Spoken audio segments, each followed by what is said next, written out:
topic of my senior research project is happiness and how to improve your mood. So I'm going to start with a quote that's sort of along the ideals of what my grandma tells me. She says, "Happiness is like a butterfly which, when pursued, is always beyond our grasp, but which, if you will sit down quietly, may alight upon you." And I never really understood this quote. At least I don't, but it's like, it may alight upon you. It's like, even if you sit still and wait for this butterfly, it might not happen. It's not like a guaranteed thing. Like, personally, I think I would have a lot more time like chasing a butterfly, just waiting for it to happen. But that's just my personal philosophy. And this led me to my research question, which is, how can I become a happier person? And the goal of this presentation is just for my ideas and the things I've learned is just for you to sort of spark your own ideas about what can make you happy and possibly point you in the right direction. It's like things that I found work for me may not also work for you, but they could, you know? Okay, so this is a chart of what determines happiness. It says half of it is genetic, 40% is activities and relationships, and 10% is from income and circumstances. So during this presentation, it's like, you can't really change your genetics. During the time I have with you, I'm not really going to be able to change your income or your circumstance. So the main part of this graph I'm going to be focusing on during my presentation is activities and relationships, activities you can do to become a happier person, relationships you can have, create, or maintain to become happy. And for this next part, I'm actually going to need a volunteer. Jose. Yes. Big round of applause for Jose.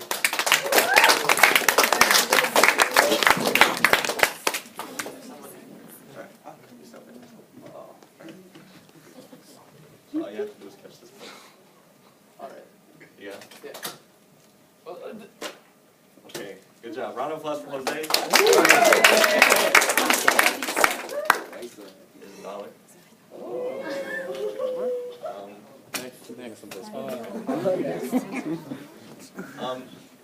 So a lot of you guys, like, no one really raised their hand just now, except for Jose. And part of it is just because you didn't know what I was going to ask you to do, really. So the message I was trying to send here is just trying new things, because the same is true when you're doing something you never did before. It's like, you don't exactly know the outcome of what's going to happen. It's like, you might not necessarily had fun, like, catching this book or whatever, but the point of the dollar was just to show that, like, positive things could happen that you don't expect if you just try something without knowing the outcome. And, okay. I need another volunteer.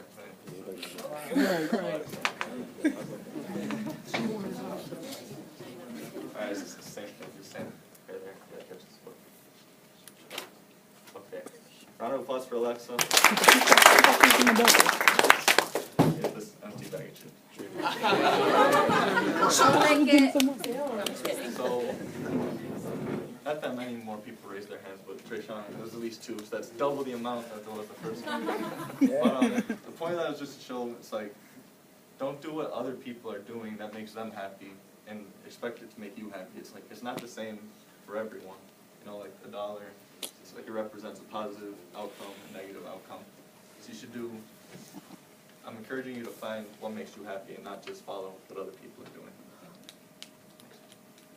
And this is from an interview I had with Crystal Clare. She's a counselor in Chicago, and it sort of relates to overcoming problems you might have. It says you should first identify the problem, so you can identify where the negative stimulus or stimuli are coming from.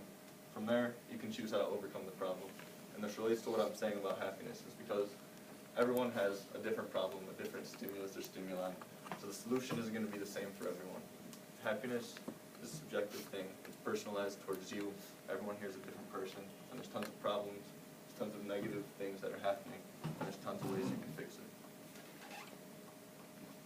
And also, recommended from Crystal Clare, she recommended like lots of other activities you can do that you kind of expect a counselor to say.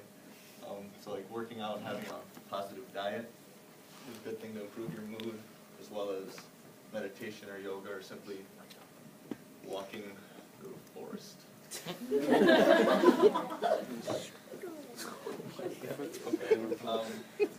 This is something I came up with, is simply creating a more positive environment for yourself, because a lot of times being happy simply means being less unhappy. So you could just change an unhappy environment. So for example, say you're on a crowded train commute, you might dread this, you know, it's quiet, it's boring, you're going somewhere you don't want to go.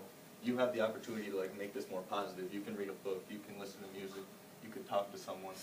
Even like this presentation, myself, I'm dreading doing this presentation. But just having like audience participation made it a little more positive for me, at least a little more fun. And environment doesn't necessarily have to be a place. It could, like a train, it could be like, say, someone's relationship is an environment. Improving that could be a way to get rid of unhappiness. This slide is supposed to say solutions. It doesn't say anything. But solutions I have is just the two things I said earlier. It's just trying lots of new things. For me, this was doing things such as going to rugby games. I've never gone to a rugby game before. I don't know anything about it still.